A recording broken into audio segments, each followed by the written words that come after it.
बोधन दिलं, त्यांचे मनोव्यक्त केलं आणि आपल्यासमोर एक अपेक्षा पण ठेवली की गावात सगळे निर्व्यसनी राहावे. स्वामीनारायणची हवा लागलेली आहे म्हणून निर्व्यसनी पुष्कळ होऊन गेलेले आहे. थोडाफार काही राहिला असेल तर पण निघून जाणार. पूर्ण तालुका शिरपूर, पूर्ण जिल्हा धुळे, पूर्ण महाराष्ट्र आणि प्रमुख स्वामी मोहन स्वामींचा तो मनोगत असं आहे, पूर्ण जगात निर्व्यसनी समाज झाला पाहिजे, विश्वशांती झाली पाहिजे. आणि त्यांच्या हृदय एवढं मोठं आहे, आकाशापेक्षा पण मोठं आहे, म्हणून सगळ्यांच्यावर त्यांचा एक पावित्र्याचा प्रभाव पडतो आणि त्याचा अनुभव आम्ही सगळे करत आहे. आम्ही जास्त बोलणार नाही. अमरीशभाई पटेल साहेब इथे आले आणि अमरीशभाई बोललं की आपल्या शिरपूरमध्ये जो 21.5 एकर जागा मिळालेली आहे तिथे अमरीशभाई तो सहयोग केलेला आहे, करत आहे आणि करणारच आहे. भूपेशभाई पण तसंच रेडीच आहे. पण आपल्याला माहीत नाही असेल, चिंतनभाई धुळे माझ्याकडे आले અને त्यांनी मला બોલ્યો કે પપ્પાએ તો કર્યું છે એ એમને કર્યું છે પણ અમે કરીશું, અમે એમને કર્યા વગર રહેવાના નથી, અમે અમરીશભાઈના સુપુત્ર છીએ. એટલે इथे जो होणार आहे ते पटेल परिवार करणार आहे. सगळे सोबत. रजनीभाई पण તમારા સમોર જ બસલેલા आहे. रजनीभाई પણ રેડી છે. એમને આપ્યા 35 લાખ રૂપિયા કરવન મંદિર માટે રજનીભાઈ અને એમના પિયુષ બધાએ મળીને આપ્યા છે અને અટકવાના નથી. જેમ ચિંતનભાઈએ કહ્યું ને કે પપ્પાએ તો કર્યું છે અને ભૂપેશભાઈએ કહે છે કે આ તકલીફ ન પડવી જોઈએ. કેમ કે વિનીતને કહે કે મારા આનંદ જીવન સ્વામીને તકલીફ ન પડવી જોઈએ, કે બધું કરી નાખ ત્યાં. તે 6 લાખનો તો એમાં ખર્ચો તમે કરી નાખ્યો. પટેલનું બિલ પણ મોટું જ હોય છે, જબરું. એ તમને ખબર નહીં હોય. માલ બધો એમની પાસે છે. અમરીશભાઈ કહે છે કે રાજુ ભંડારીએ તમને શું આપ્યો? મેં કીધું રાજુ ભંડારી માલમાં હાથ હોય છે. એનો ભંડારી છે તો બધા સત્ય બોલે ને તો બધાને હાસ્ય નિર્માણ થાય. હા, તો સબકો માલુમ હે કે રાજુ ભંડારીની પાસે માલ છે એટલે એ પણ કરશે, કોઈ બાકી નહીં રહે. રંધે પણ આપે જ ને. એની સ્કૂલમાં ગયા છીએ, એના ઘરે ગયા છીએ, બધે ગયા છીએ. હું એવો છું, બધે ફરું છું. એના દાદાએ કહી ગયા કે કંઈ આપવાનું નહીં કોઈને, એટલે રંધેને જ પકડો તો. બહુ કઠીण काम मला सोपलं अमरीशभाईने, पण सोपं तो करून देणार आहे. राहुल रंधे सोपं करून देणार आहे. असं बघा, एक पारिवारिक वार्तालाप होत आहे. देवादादाने पण केलं. हा, त्याने वर्ल्ड कप पाहून गेली. मला बोललं समोरच्या कॉन्क्रीटचा रोड मी करून दे, आज प्युअर ब्लॉक पण बसवून दे. आम्ही त्याच्या घरी झोपलेले आहे, तो बाहेर झोपतात फॅन नीचे, आम्हाला एसी मध्ये झोपायला देतात. आणि त्याच्या मुलगाने स्कूल पाटली. तिथे संत आहे ना, मी नाही जाणार. તમને પૈસાવાળાના નામ નહીં ખબર. એક સામે બેઠો છે, બોલ. सगळ्यापेक्षा पैसेवाला माणूस आहे शिरपूरच्या. माझ्यापेक्षा जास्त पैसे એનાથી લેવું પડશે.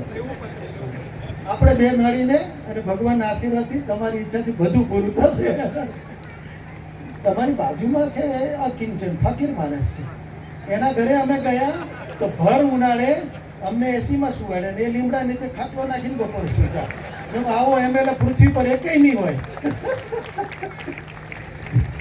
તમે બધા માણસો નીતિમત્તાવાળા, તમે નીતિमत्तावाळा છો એટલે નીતિमत्तावाळा.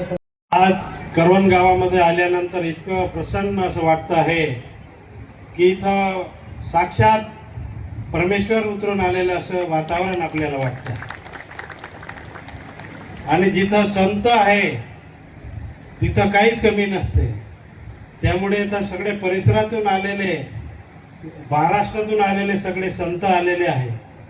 त्यामुळे असं आगळा वेगळा कार्यक्रम आज आपल्या करवण गावामध्ये होत आहे.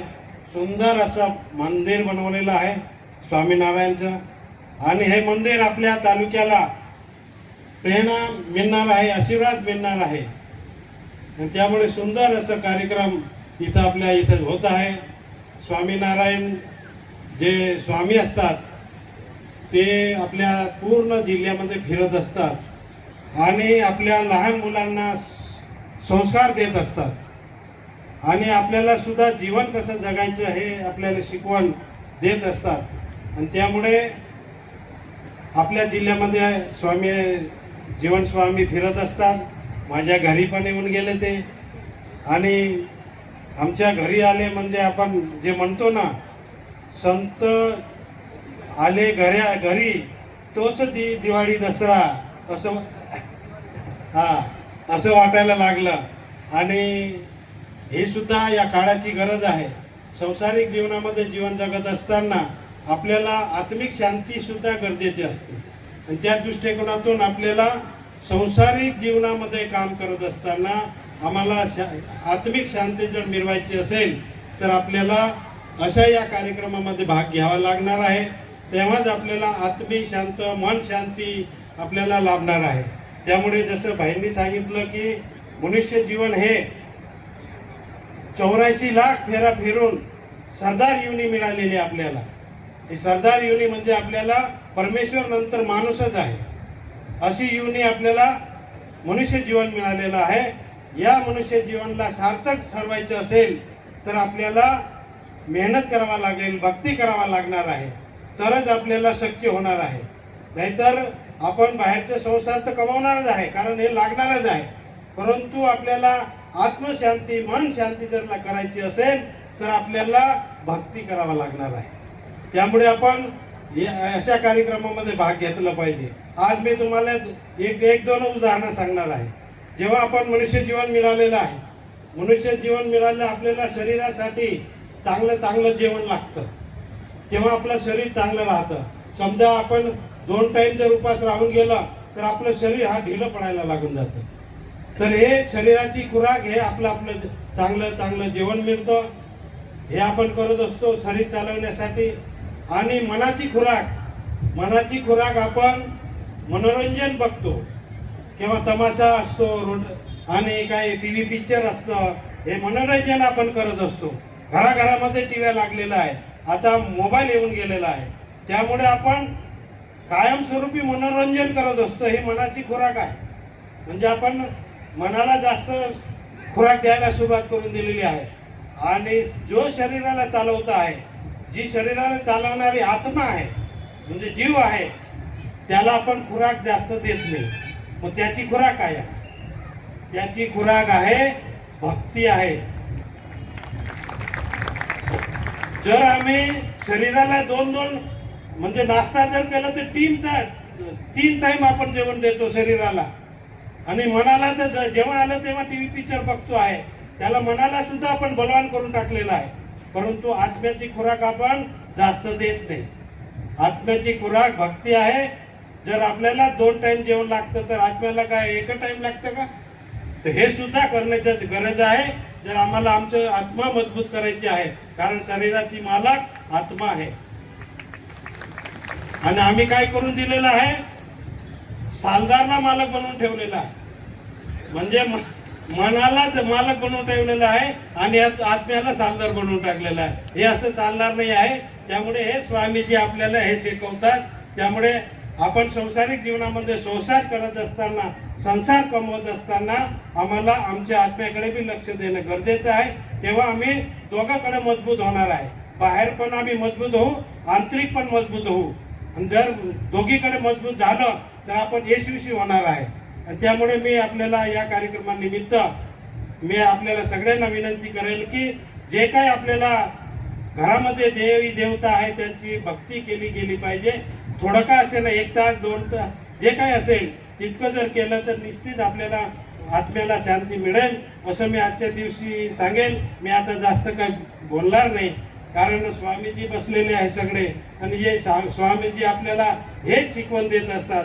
आपल्या तालुक्यामध्ये सुख शांती लाभायची असेल तर आपल्याला अशा कार्यक्रमामध्ये भाग घ्यावा लागेल. आणि भाईंनी सांगितलं व्यसन मुक्तीकडे लक्ष देणं फार मोठं गरजेचं आहे.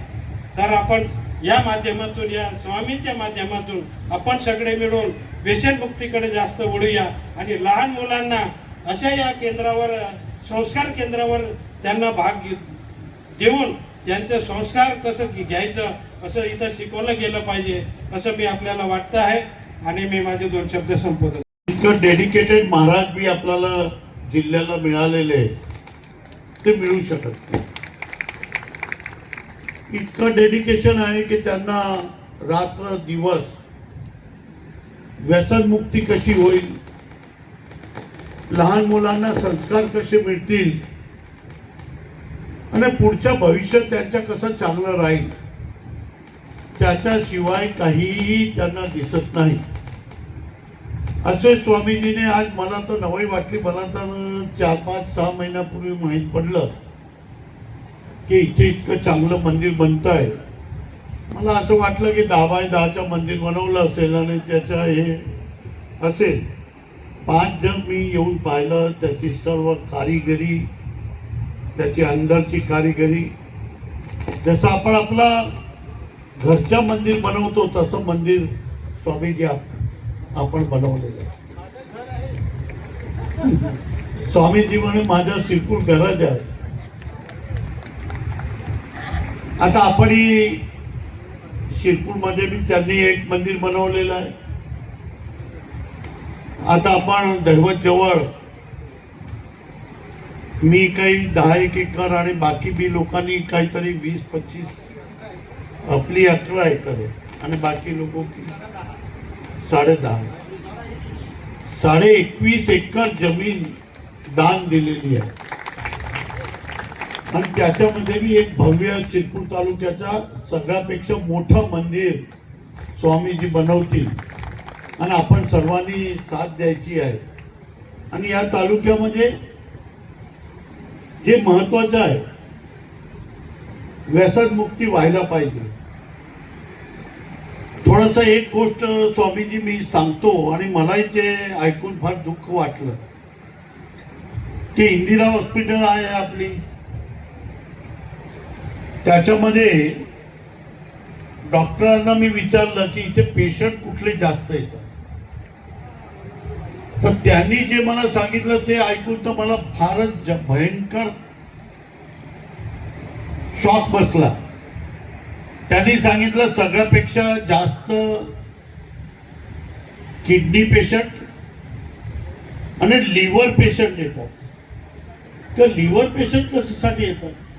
म्हणजे आपल्या तालुक्यामध्ये फार दारू पितात आणि ते कच्ची दारू पितात, चुकीची दारू पितात आणि त्याच्याने सगळ्यापेक्षा मोठं लिव्हरच्या आणि किडनीचे पेशंट जास्त येतात आणि नंतर हार्टचे पेशंट येतात.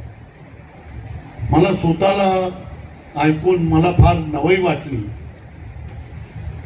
तुम्ही करवंचे लोक इथे हजर आहेत, त्यांना सगळं अनुभव येत असेल दारूच्या.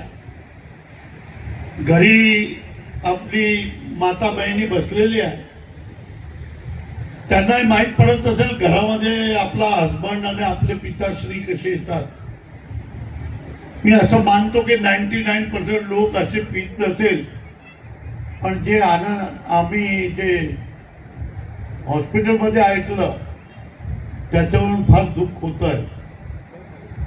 मानवी जीवन किती 84,000 वर्षानंतर आपल्याला मिळतं आणि त्याला सुख संपत्तीने चांगल्या प्रकारे राहायला काय अडचण आहे? का आपण जल्दी वर जायला पाहिजे? आमच्या सरकारची गोष्ट वेगळी आहे. आम्ही 14 वर्षापासून टेन्शन मध्येच जीवतो आहे, आधी टेन्शन मध्येच जीवतो, त्यामुळे आम्ही जल्दी जाणार आहे. पण तुम्हाला कसलं टेन्शन आहे? तुम्ही तर सुखी लोक आहात. शांतीने राहायचे आणि शांतीने जगायचे. तर 95-100 वर्ष का आपण जगू नये? ते आता आनंद महाराज आपल्याला शिकवतील आणि त्यांची शिकवण ते ठेवून आपण असं जगायला पाहिजे असं मी विनंती करतो. कारण ईश्वर आपल्याला फार वर्षानंतर इथे जीवन देतं. हजारो वर्षाने एकदा मानवी जीवन होतं, तर त्याला सुंदर प्रकारे जगायला पाहिजे असं मी सर्वांना विनंती करतो. आणि मंदिर पाहून मी फार खुश झालो. माझी हृदयाला स्पर्श होईल असं मंदिर बनवलं आणि त्याला तसंच ते ठेवतील. गावचे लोक बी तसंच ठेवतील. खरं म्हणजे आनंदजी स्वामी साहेब सगळे यंग मुलं आपल्या बरोबर आहे. ते ऐकून आणखी खुशी होते, कारण यंग मुलांमध्ये हे सगळं आलं तर जे झालं ते विसरायचं, पण नवी जनरेशन, नवीन मुलं हे चांगल्या प्रकारे आपला जीवन व्यतीत करतील इतकी ईश्वरचरणी प्रार्थना करतो. स्वामीजींना प्रार्थना करतो, त्यांना नमन करतो आणि माझे 2 शब्द संपवतो. जय हिंद, जय महाराज. सबस्क्राईब करा, बेल आयकॉनचे बटन दाबा, सोबत शेअर करायला विसरू नका.